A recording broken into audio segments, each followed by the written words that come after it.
right, so I just used video AI for a real client project. I made some mistakes along the way, but I did this video with 5 tips so you won't have to make the same mistakes that I did. Let's go.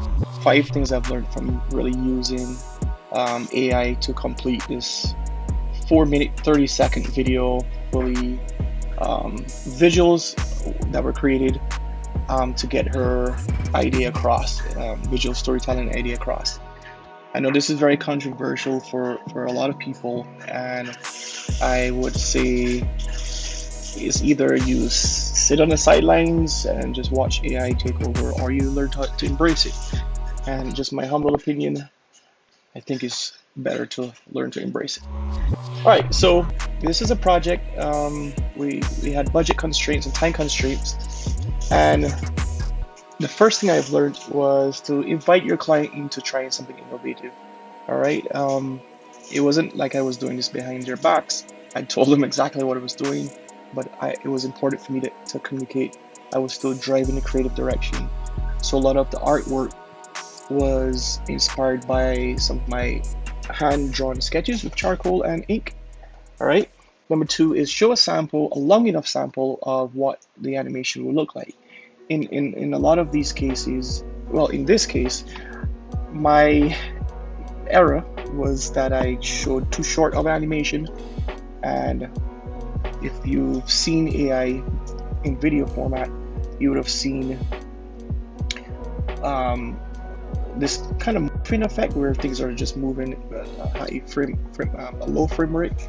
That was cool for a short video, but the longer 4-minute video, it actually caused a problem, and we had to freeze some frames and creatively make it not so jittery.